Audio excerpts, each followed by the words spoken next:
Okay, hello and welcome once again to Kitabi Baatein. I'm Abhishek, also known as Books Wale Bhaiya, and my guest today is author Tanya, who has recently written a book on Mahabharat. So this is her latest book. And Tanya, first of all, congratulations for the book. And Thank you. I read through, and I definitely, as we were discussing, I said you definitely, know about Mahabharat, and your writing does reflect that because understanding such a text is not at all easy, but I think you have done it really well. So, a brief introduction of Tanya before we start. So, Tanya is a research scholar with a specialization in ancient Indian history, holds degrees from the prestigious Lady Shri Ram College or LSR in Delhi University and Jawaharlal Nehru University. Currently, she is residing in Bangalore, where she serves as a senior secondary history facilitator while also pursuing a passion for meditation. And Tanya, if I'm not wrong, you're associated with the art of living as well. Yes, yes, I am. Yes. Great. So, Tanya, a wonderful book, as I said, I really liked reading it. And Mahabharat, Tanya, is a topic which you can say it's a book or a topic, or you can say an emotion for many. The thing about it never grows old. Agreed. Written since times immemorial, it holds its relevance. It has held its relevance, and it will hold its relevance. There's no doubt in that. One of the questions often raised about Mahabharata, or for that matter, many of our scriptures, is that whether they're history or mythology or myth, whether they're just plain stories which are to be read, even from the point of many people, just for entertainment. For some people, it's just about knowing about Hindu culture, while some say it is our itihas. Hmm. So, what Mahabharata is for you? So I think you've really pinpointed the word. If we want to understand what Mahabharat is, we need to look at what the Mahabharat calls itself. Right. Like for example, a book will call itself a fiction, or a book will call itself a non-fiction. The Mahabharat is calling itself an itihasa. It is not calling itself a mythology. It is not calling itself a fiction. So when the Mahabharat itself is being declared by its author as itihasa translated as thus it was, we have what I feel is a lot of people don't understand what the word mythology even means. They misunderstand, so they say, oh, I love mythology, I love Mahabharat, I love Ramayan, but they don't realize that by labeling it as mythology, it is actually, you are saying that it is not true, it is not real. And there is so much archaeological evidence, so many new fields of archaeology, like the archaeoastronomy and all the research that is being done, and the kind of detail that is written in the Mahabharat, be it geographic or be it about the time, the exact date, the exact month, the exact year. I think the people who call it a mythology, who say it's all fake, who say it's just a fanciful story, they have their own agendas, which I do not subscribe to. I do believe that this is a story that happened. Yes, one aspect is there, that probably the original story, as you said, the Mahabharata is quite dynamic as a text, right? It has changed over time. So Yes. there is definitely this fact that what it was, the original story, that has over time more things have been added to it, that we cannot deny, that is true. Yes. But calling the base story also as just fanciful imagination of someone, that I think is pushing it too far. So I am, being a research scholar in history and studying it as a history, I definitely subscribe to history as opposed to myth. Right. In fact, I remember this reminds me of a conversation I had with Dr. Conrad Elst, and we discussed, and he said that it's what history with embellishments.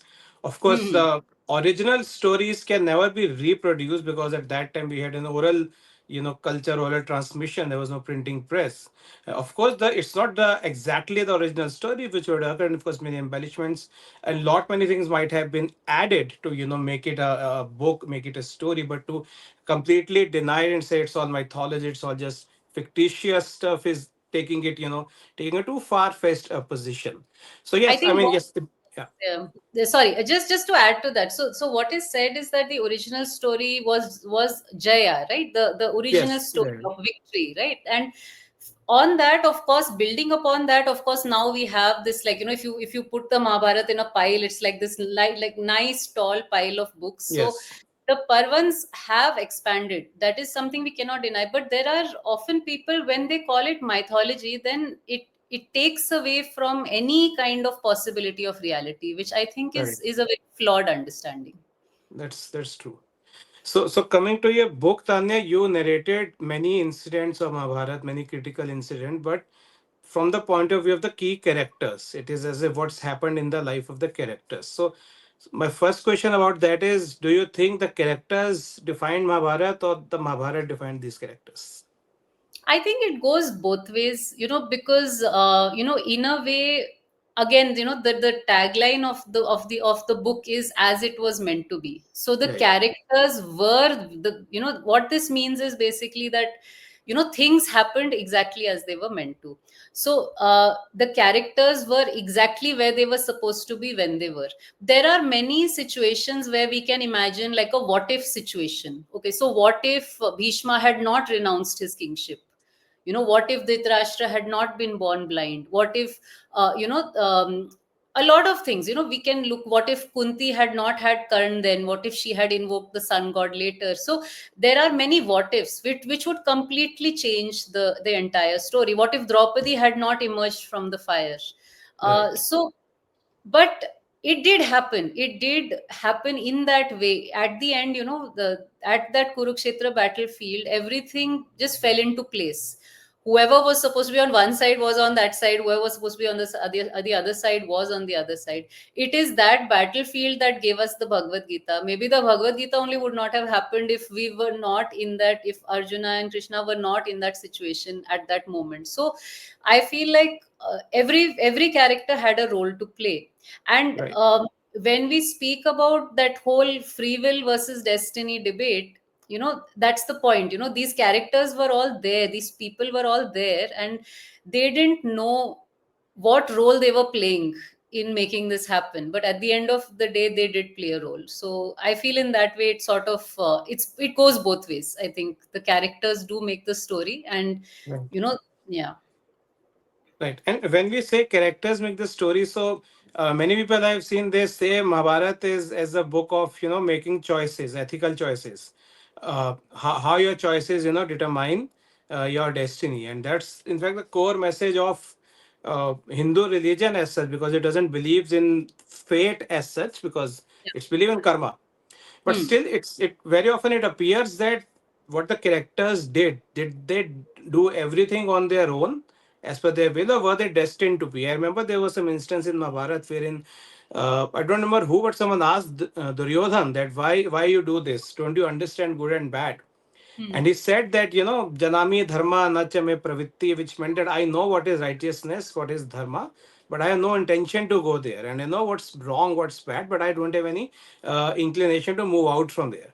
So Hmm. this question also arises, and how do you see it? Is it about making those choices, or is it about following your destiny, that whatever has to happen will happen? Duryodhan was supposed to be this way, and Yudhishthira was supposed to be this way. He was Maryada Purushottam, yet what he did while he was playing the dice, and he made wrong decisions. Was it their own choice, or was it destiny? See, the way I understand this is, there's a very strong interplay between free will and destiny, because uh, in that moment, of course, it is a choice. Even in our lives, no, Right. whatever choice we make, we are making informed decisions in our lives, right? Right. Same way, even he made a decision. It's not that at that time you cannot just sit back and say that, oh, sab ho hi raha hai, sab chal hi raha hai. That is not how life works. In that moment, you do exercise free will. Whether you actually have it or not is a different matter. Right. You may be steered towards the direction of doing certain things, but your situations, your circumstances might take you there. There's a very interesting incident, like as you said, like I'm follower of Art of Living, and so our Gurudev, Shri Shri Ravi Shankar ji, somebody asked him, that challenging this destiny aspect, that no, I've studied hard, that's how I became a doctor, it's not my destiny to be a doctor. But then he said something very interesting: it was your destiny to become a doctor, so it was your destiny to work hard. Yes. Right? So Oh, there, true, then very true. when you talk about Duryodhan, like, it was his destiny to be where he was, and then he took those decisions, but in that moment he is not thinking of destiny, he is thinking about mujhe kya karna Exactly. hai, क्या right? करना So है? that interplay is very interesting. But one thing which I did notice in the Mahabharata, when we talk about this theme of fatalism and all, is that there is a lot more going on than what the characters know. That Right. aspect was there. When we look at Bhishma's entire life, right, everything that happened in his life, he from his side was making all the decisions. I am not going to be the king, I am not going to get married, I am not going to have children. This was his his decision, his free will. But then when you go back and you see the entire story of the Vasus and the curse of sage Vasishta and all of that, then you realize that, did he really make those decisions? Did he really have a choice? So Exactly. that interplay was very interesting. And that is what I felt, when I was reading the Mahabharata. Because when I was reading the Mahabharata, it was more from a research perspective. You will see in my book, although it is written for a lay audience, it is written for the common person to read. It does have some level of footnoting and bibliography, Yes. because I come from that research background. So when I was reading the Mahabharata, there was a lot of importance given to why something is happening. So what, the way it is written in the Mahabharata is that, okay, this is what has happened, right? And then they go back in time, or go back a lifetime, or go to some other realm, or go to something else to explain why it is happening like this. So that why it is happening, that karmic, karma, this cause and effect and cause and effect and cause and effect, which leads them there, that is given a lot of importance in Mahabharata. So that is Right. something that really intrigued me, because I felt Right. that, that why is something we also don't dwell upon so much in our lives also, right? We just keep doing our karma, but Yes. why is something happening? So that fascinated me a lot. That's true, and I think you talked about this in the book that practically every story has a backstory too. So there Yes, is yes. a context behind everything. Nothing is out of context, and that's what actually I would say makes this text very interesting, because nothing really is in isolation, and there's a definite connection or a context to something. So coming back to the book again, Tanya, you covered many critical characters. You covered a lot of characters, but of course, you talked about in detail about the key characters. Which is your favorite character? If you can elaborate a bit about their story. So, I mean, favorite character as such, I mean, would definitely, I mean, for me, I'm very fond of Krishna. So I would say Krishna. But from the perspective of book, I feel that Draupadi played a very important role that people often ignore.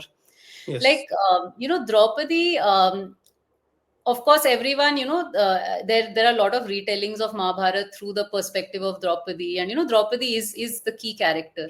But when we speak about, so when I've done this chapter, I've not done it from Draupadi's perspective, I've done it through Dronacharya's perspective. So when we talk about Dronacharya's character, it is so interesting how Draupadi plays such a role in his death. People would think, where Draupadi, where Dronacharya, but that link is very interesting, and that's something I just want to speak about for a bit.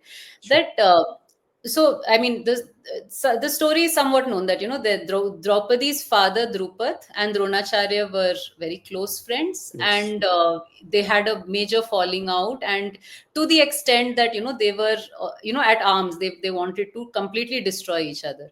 So Drupad arranged like a ritual, a homa, a sacrifice, that I need a son who will kill Drona. From the Right. perspective of killing Drona, he had this entire thing. And from the fire was born Drishtadyumna, and then also came Draupadi. Draupadi was not expected, right? Nobody expected her to come from the Vedi. It was just that a boy will come and he will be the killer of Drona. But when we think about Dronacharya, right, what the story that comes to mind is him asking Eklavya to cut the thumb, and Yes. him doing everything he could for Arjun. Then how did Arjun and Drona end up in different sides, opposing sides? He was his favorite student, he was so close Yes. to him. And that is where Draupadi comes in. Draupadi, whatever was done to her in that court, and after the game of dice and everything, put Dronacharya at odds with the Pandavas because of Draupadi, and then that's how it sort of played out.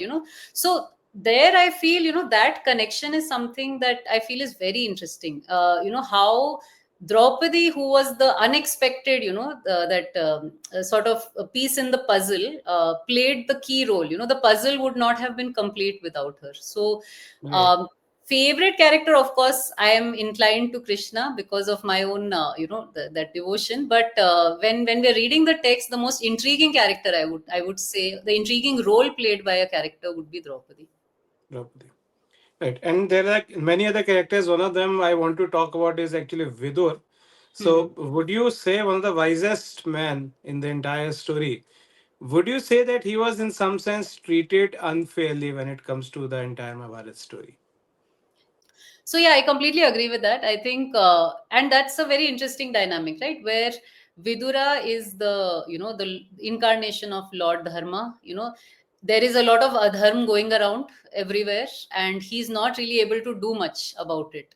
So I think that that dilemma, and that's why I really liked writing one of the chapters from his perspective, because it sort of gives that whole flow of the Mahabharat from one of the spectators who's trying to intervene but isn't really doing much. Correct. And again, that link was very interesting. Why is it so? Why is he like this? And that's again, the Mahabharat goes into that detail, right? That it's not just saying, okay, Vidura is born, as an illegitimate child. He cannot be the king. The throne can never come to him. He's not even a Kshatriya. He cannot fight in the war. He's just a spectator to whatever is happening. But why is that? Why did it? And then again, we have, of course, I don't want to reveal too much, but we have another curse that causes this. So again, getting into the why of it, that why is this Right. happening? The karmic linkages are very, very interesting.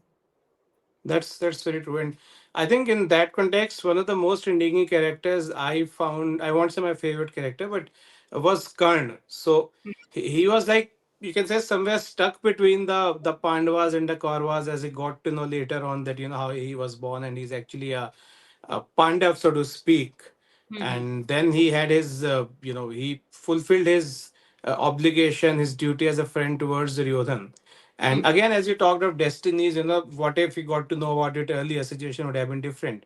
And when he, say, promised mother that, five out of six of your kids will stay alive, and in a sense, he did put his own life at risk from with that perspective. How do you see Karna's character? Because for me, that's the most intriguing one.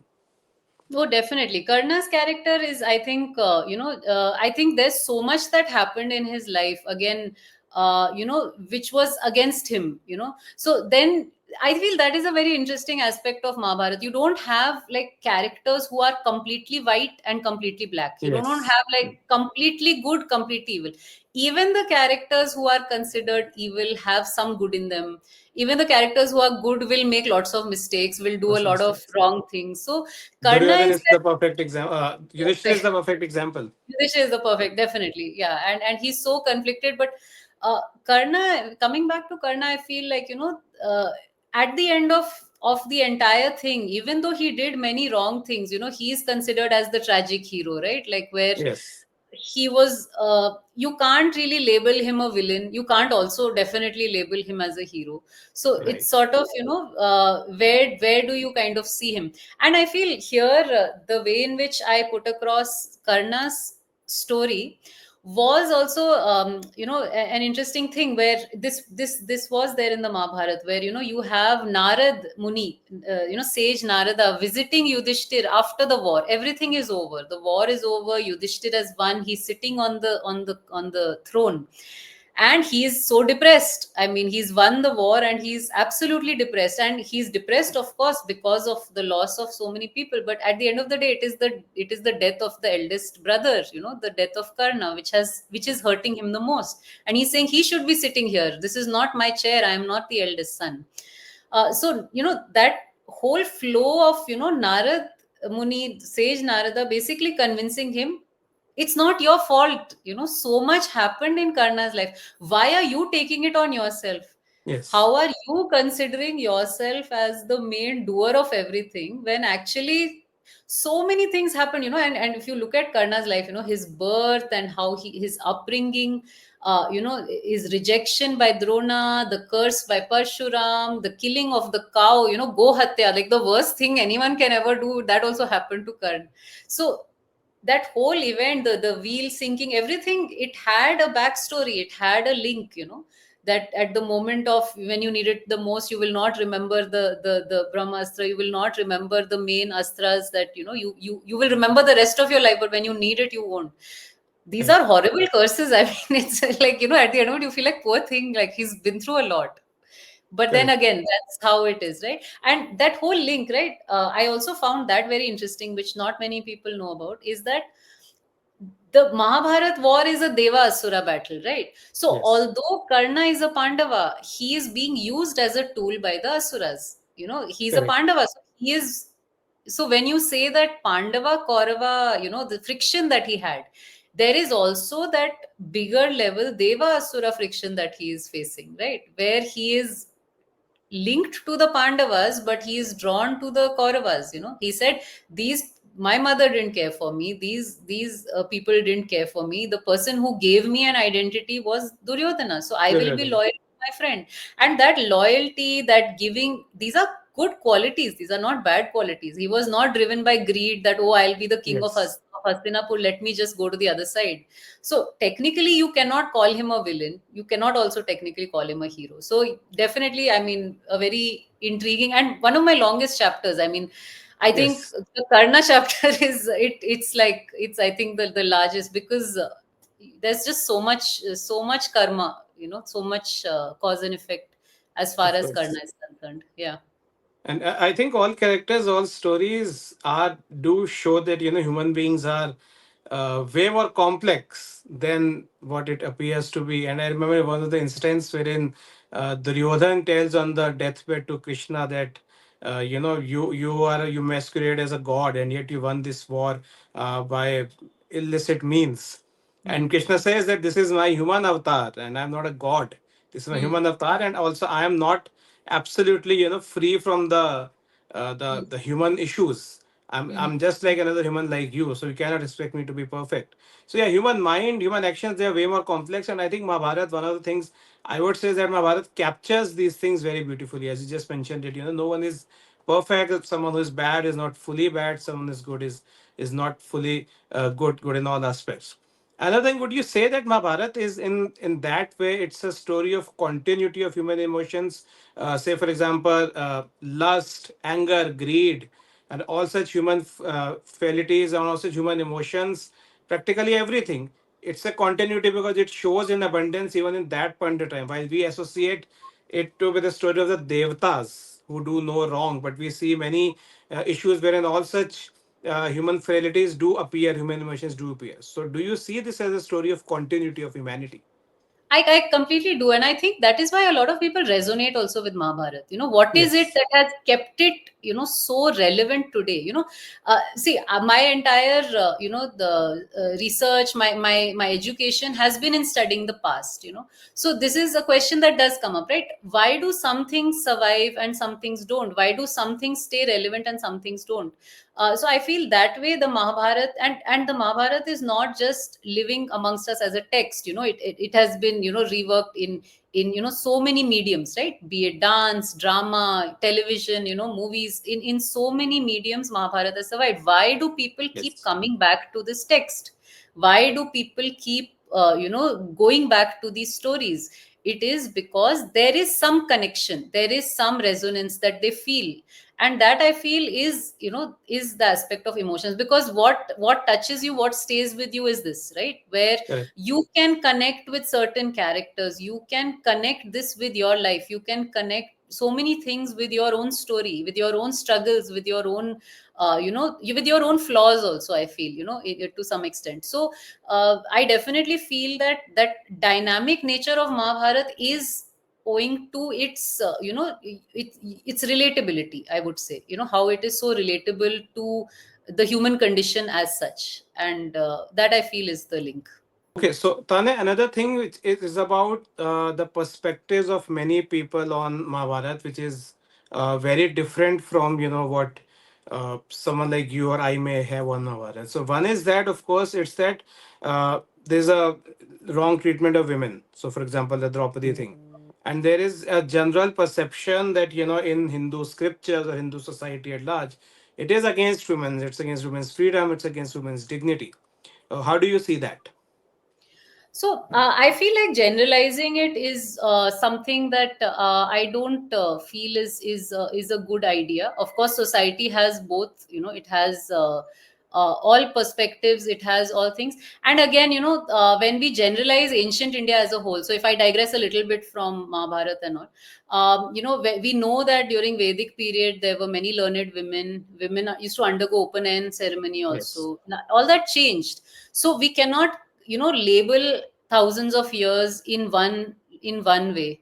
Again, those who have an agenda to try and showcase something will pick up those books. So Manusmriti is the biggest, considered the main source for all those who want to have, show a certain conclusion, who want to show a certain Yes. agenda.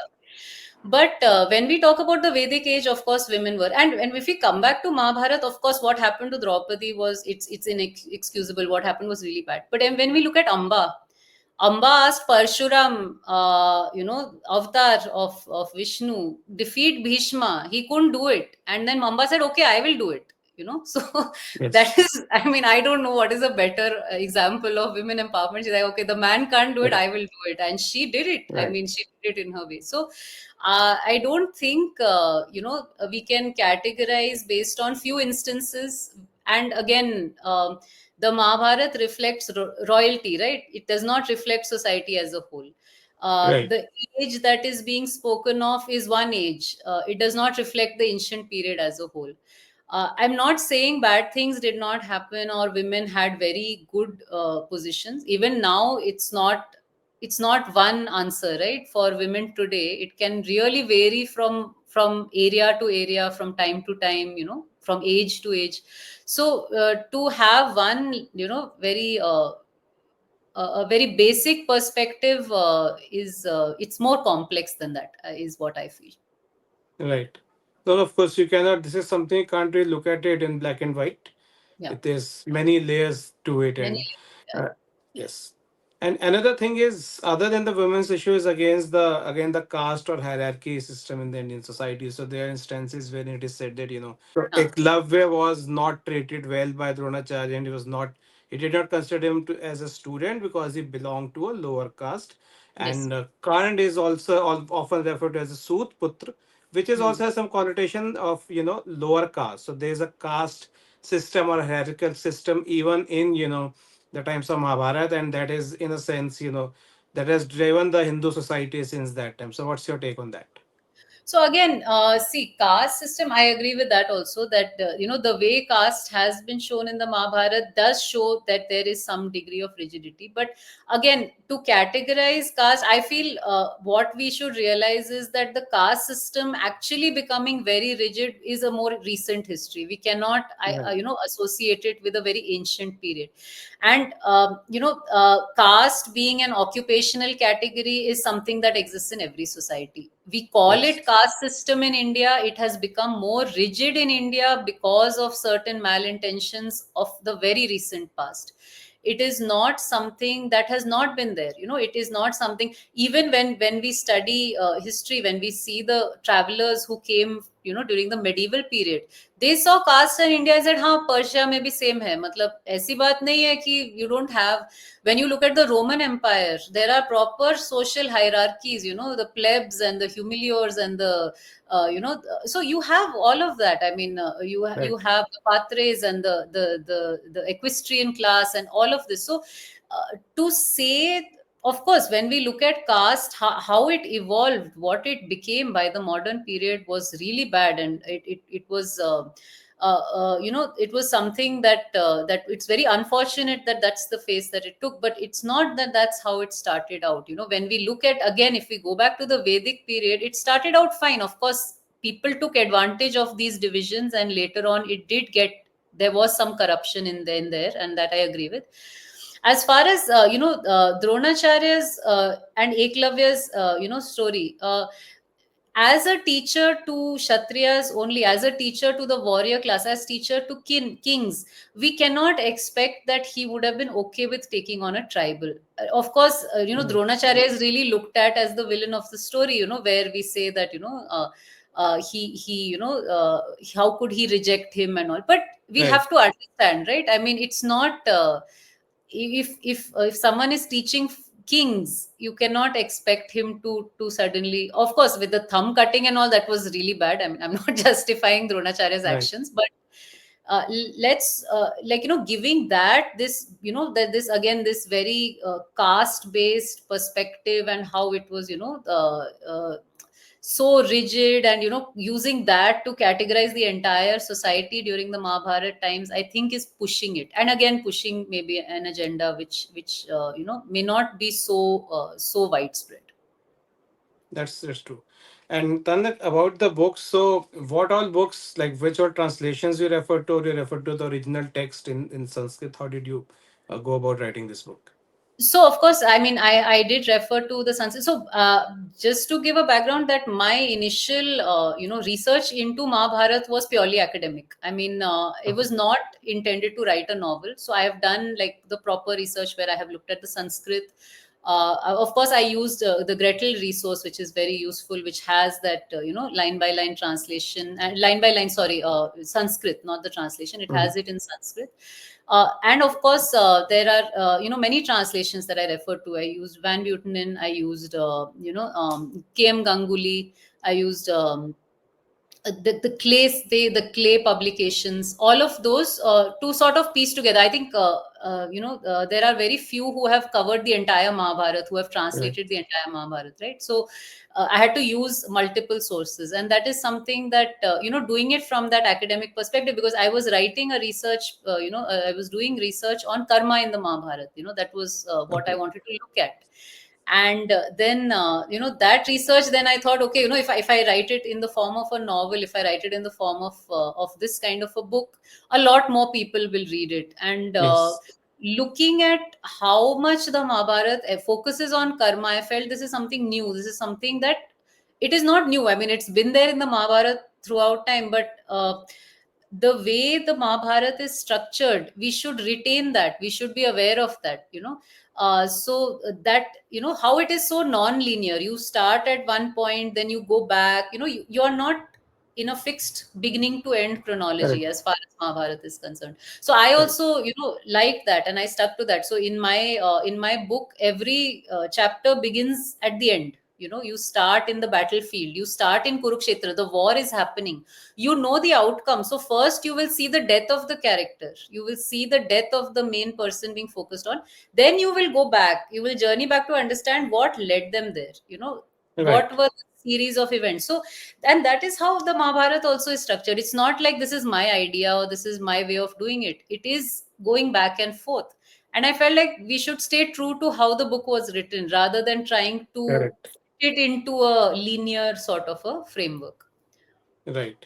So as we talked, Tanya, we said it's something which is going on since times immemorial. You read this the book. Others read before you. There were people who read after us. How do you want Mahabharat to be remembered or understood by the future generations? I feel like a lot of importance is given to the drama in the story till now. I think a lot of people pick up on all these interactions and the drama. Of course, I'm not talking about Bhagavad Gita. Bhagavad Gita, of course, is something that people really look to for knowledge. But Right. I feel like if we actually see the Mahabharat as a whole, as something that is trying to teach us something, even the story. I'm not saying that the Mahabharat is giving some knowledge, some gyan in a very direct way. But if we look at the text as a whole, the 18 parvans as a whole, what is it trying to communicate to us? And if we look beyond just the story of, okay, this happened, then this happened, then this happened, I feel like it is giving us something that we can actually apply in our lives, about karma, about, uh, I feel like karma is something, that knowledge of karma is something that brings a lot of relief, because in our lives, we sort of always struggle with ऐसे क्यों हुआ, मेरे साथ ऐसे Right. क्यों हुआ, अच्छे लोगों के साथ बुरा क्यों होता है, that is something that, it does come in our minds, right? So I feel like, and there's always a lot of regret. Oh, अगर मैं ये कर लेती तो क्या होता, if I would have done this, maybe something, So I feel like knowing karma, that message of karma from the Mahabharata brings a lot of relief. कि नहीं ऐसे ही होना Right. था, जो हुआ है, ऐसे ही होना था. That I don't know. For me, I feel it gives that relief, and that is something that I didn't realize that the book is conveying. But when people read the book and they gave their feedback, they gave their review. They said, yeah, we can apply this to our lives. We can, apply this message of as it was meant to be, कि ऐसे ही होना था, we can apply it to our Right. lives and actually feel some shift. That I feel is what we should take from the Mahabharata. The story is very interesting, there's no doubt about that, but if we take that message, then it adds that new dimension to the Mahabharata, Correct. which we may not give that much importance to otherwise.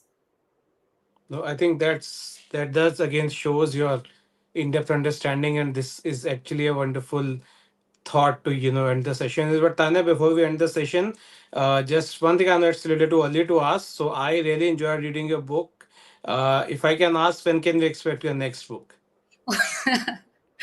Okay, that's yeah, I am not sure. Right now I have a small kid and I have a teaching Mhm. job that I love, so I'm not working on anything right now, but yeah, you never know in the future.